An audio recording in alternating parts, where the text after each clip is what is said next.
오늘은 헌법재판소 얘기를 좀 많이 깊이 해야겠습니다.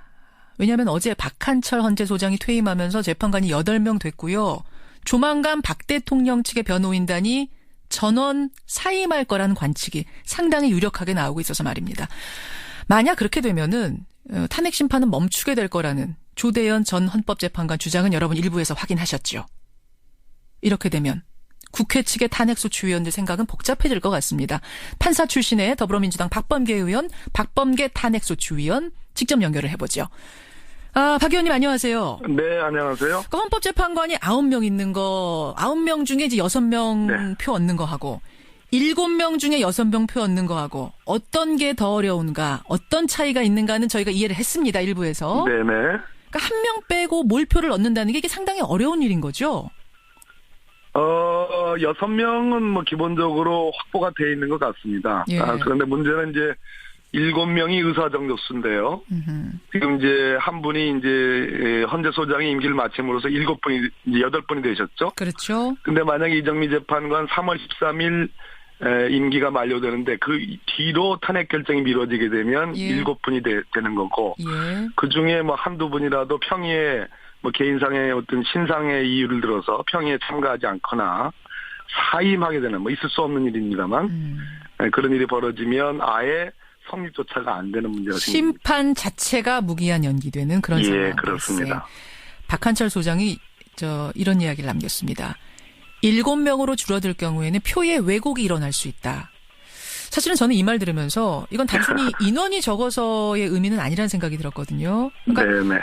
나하고나 박한철 소장하고 이정미 재판관까지 9명 전체 있을 때, 그러니까 완전체일 때 나올 심판 결과하고 7명으로 비정상이 되면서 나올 심판 결과가 전혀 다를 수 있기 때문에 그걸 좀 지금 박 소장은 우려한 게 아니냐? 저는 이런 생각이 드는데 어떠셨어요?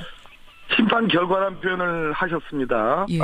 그런 측면에서 제가 보기에는 이 탄핵 심판의 증거들은 명백합니다. 통상적인 보통의 정상적인 법조인이라면 저는 명백한 증거들이 있기 때문에 탄핵을 명키 어렵다라고 보는 게 맞을 겁니다. 그러나 그럼에도 불구하고 헌재 재판관 내에 이견이 있을 수 있다라는 어떤 조심스러운 어떤 예견이랄까? 예.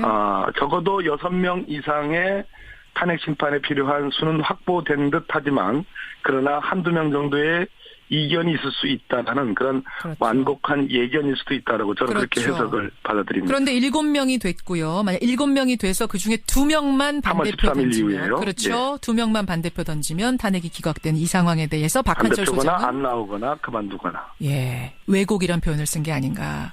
예, 그렇게 받아들여집니다. 그렇다 보니까 대통령 측은 지금 이제 7명인 상황을 바랄 수밖에 없는 거고 이정미 재판관 그만두는 그날까지 넘기기를 계속 바라다 보니까 이런저런 지연 잔력이 나오고 있는 건데요. 어제 아침에 어떤 보도가 나왔냐면은 오늘 그러니까 2월 1일 박 네. 대통령 측 변호인이 전원 사임 여부를 최종 결정할 거다. 네. 이랬어요. 그래서 이제 언론이 발칵 뒤집혔습니다. 근데 네, 그렇습니다. 예. 오후에 전혀 다른 또 속보가 나왔어요. 변호인 네. 한 명을 추가 선임했다. 네네. 박 의원님 어떻게 해석하세요? 그래서 저는 추가 선임한 것은 특별한 의미가 있어 보이지 않고요. 어떠한 뭐 개인적인 특징 같은 것이 발견되지 않습니다. 여전히 전원 사퇴의 프레임은 여전히 남아있다고 보여지고요. 그 시점 언제냐?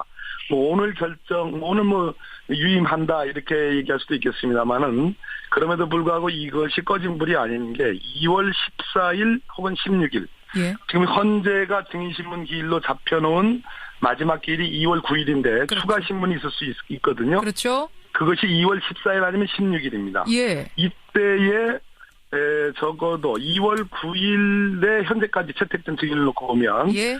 대통령 측 대리인들이 신청한 증인들의 신문을 마치고 그 두 신문을 마치고 저는 2월 14일, 16일을 겨냥한 전원 사퇴의 카드를 뽑아둘 수도 있다 여전히 그렇게 해석을 합니다. 최대한 시간을 끌어야 되니까 일단 14일까지 쓸 수 있는 것까지 다 쓰고 그 14일 날 본인들이 신청한 증인들은 유리하니까 다 쓰고 다 신문을 마치고 14일 날 그 전원 사퇴 카드는 아직 남아있는 카드 아닌가 싶습니다. 자, 그러면 이제 그렇게 될 경우 만약 네. 대통령의 변호사들이 다 사퇴했어요.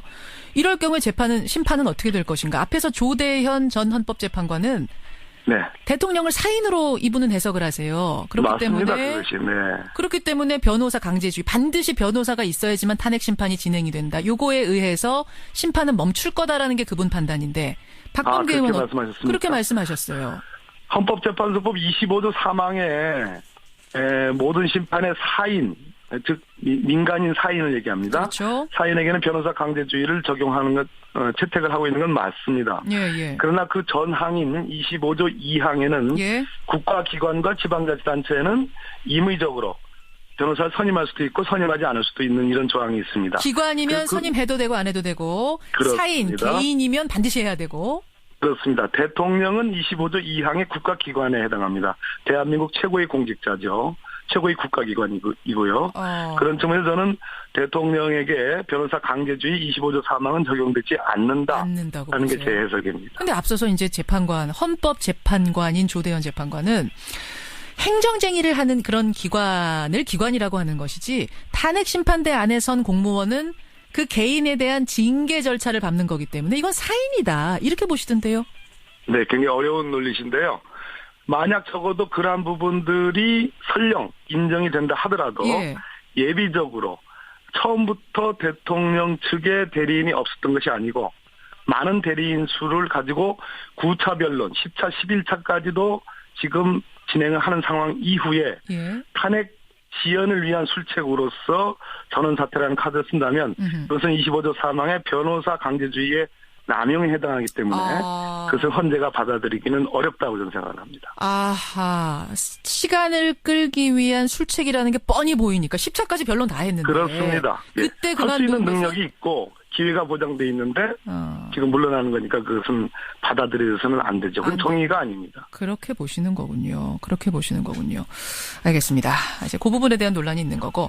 박 대통령이 쓸 카드가 변호인 일괄 사퇴 말고 또 있다고 보세요? 대통령이 직접 헌재 심판정에 나오겠다라고 선언할 가능성도 있습니다. 안 나온다고 했잖아요. 증인으로 안 나오겠다고 이미 밝힌 거 아닙니까?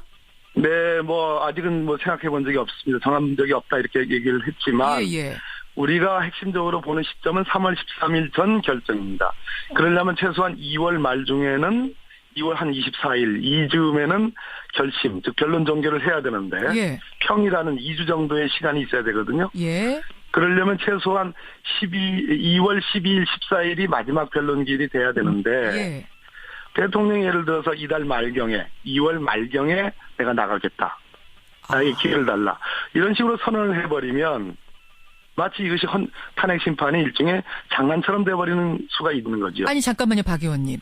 14일 날 종결이 되는데 그때쯤 돼서 박 대통령이 나 증인으로 나가겠습니다 하면은 기회를 줘야 돼요? 나 나가겠다. 기회를 그냥 막 줘야 되는 겁니까? 바로 그 점입니다. 마치 이것은 아까도 말씀드렸듯이 탄핵 지연의 아주 최고의 책략이 아니겠습니까? 그럴 때에 헌재는 자기 중심을 갖고 국정을 정상화하게 해야 되는 그러한 어떤 원칙적인 입장을 좀 고수해야 된다고 생각을 합니다. 받아들여서는 안 되죠. 그러니까 받아들이고 안 들이고는 그러면은 그냥 헌재 맘이에요? 물론입니다. 재판은 헌재가 하는 거니까요. 그렇군요. 그러니까 헌재는 적어도 오늘부터 적어도 앞으로의 몇 차례 예정되어 있는 변론기 2월 9일까지 대통령의 출석을 요구를 할 수도 있다고 생각합니다. 요구를 해야 된다고 그것이 맞다고 출석하려면 이 시간 안에 출석해라. 그 다음엔 기회 안 준다. 아예 미리 얘기해 버리는 것도 방법이겠네요. 그것도 한 가지 방법이라고 생각합니다. 예, 알겠습니다. 그나저나 황교안 총리, 황교안 대통령 권한대행이 권한대행으로서 헌법재판관을 새로 임명할 수 있느냐 없느냐 이것도 논란이에요. 앞서서 조대현 재판관은 할 수 있다. 이렇게 얘기하셨어요. 그리고 하는 것이 사실은 박 대통령에겐 불리한 것이다. 한 명의 불확실성이 더 늘기 때문에 이렇게 말씀하셨는데 어떻게 보세요? 어떻게 이렇게 오늘은 이제 조 재판관님하고 저하고 의견이 좀 다른데요. 그러네요. 헌법재판소를 구성하는 헌법재판관은 헌법기관인데 대통령의 헌법재판관 임명권은 일종의 국가 원수의 지위에서 하는 임명권입니다.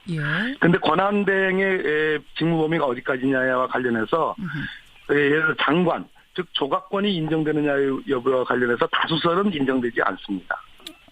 행정부 내에 장관 임명권도 다수설이 부인을 하는데 헌법재판관이라는 국가 원수의 지위에서 하는 그 자리에 임명권은 저는 없다고 생각합니다. 임명권자는 없다. 근데 지금 대통령 입장에서는요. 재판관수가 한 명이라도 적으면 유리하기 때문에 사실은 임명 안 하는 게 더 유리하고 국회 탄핵소추위원들 입장에서는 한 명이라도 더 있는 게 유리하다. 이런 얘기가 더 많이 나오는데요. 이 대법원장 지명 카드인데요. 이정미 재판관의 후임 임명에 관한 문제입니다. 이 문제가. 박한철 소장 임명. 소장권 말씀하시는 거 아니고요. 두 경우를 좀 나눠봐야 되거든요. 예, 맞습니다. 아까 말씀드렸듯이 박한철 소장권은 이제 대통령 임명 사례이기 때문에 그렇죠? 저는 그는 뭐 아니라고 보시는 황교안 거고요. 대행의 권한 범위 박치시라고 생각을 하고요. 마찬가지로 이정미 재판관에 관해서 대법원장 지명 문제가 있고 그 뒤에 황교안 총리 대행 권한 대행에 의한 임명 문제가 있는데 둘 다 권한 대행은 국가 원수의 지위에 있지 않기 때문에 둘 다 안 된다. 예, 헌법기관인 헌법재판관 임명 권한이 없다. 이 문제가 자칫 20일 내에 인사청문을 해야 되는 문제가 있기 때문에 3월 13일 전 결정에 영향을 미칠 수 있다. 왜냐하면 이정민 재판관 후임을 임명을 해서 그 뒤로 충실한 심리를 하자는 식의 논리를 피게 된다면 3월 13일 전 결정 선고에도 영향을 미칠 수 있기 때문에 저는 이 문제가 논란의 중심이 돼서는 안 된다고 생각합니다. 왜 이렇게 복잡합니까? 지금 청취자 문자도 많이 들어오는데 법적으로 따지기 시작하니까 꼼수가 한두 가지가 아니다. 뭐 김재명님 외에 많은 분들이 문자 주고 계세요. 지금 핵심은 국정을 정상화해서 조속히 대선을 치르는 것이 저는 가장 중요한 일이라고 생각합니다. 국정 정상화 결론이 어느 쪽이 우리가 뭐 결론이 어느 쪽이다라고 예단할 수는 없습니다만 어느 쪽이 됐든 빨리 이 마비된 국정을 정상화시키는 게 국민들의 뜻일 텐데 그것이 또 박한철 소장의 말씀이기도 하고요. 알겠습니다. 오늘 이제 10차 변론 있습니다. 9차 변론까지 마지막으로 평가를 해주신다면?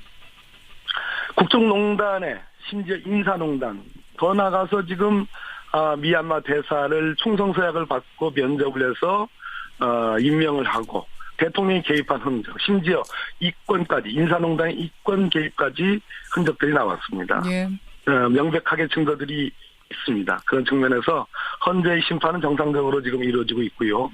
대통령 측의 지연책만 저는 헌재가 중심을 갖고 원칙을 천명을 하면 저는 무난하다고 생각을 합니다. 여기까지 말씀 듣겠습니다. 박범계 의원님 고맙습니다. 예, 감사합니다.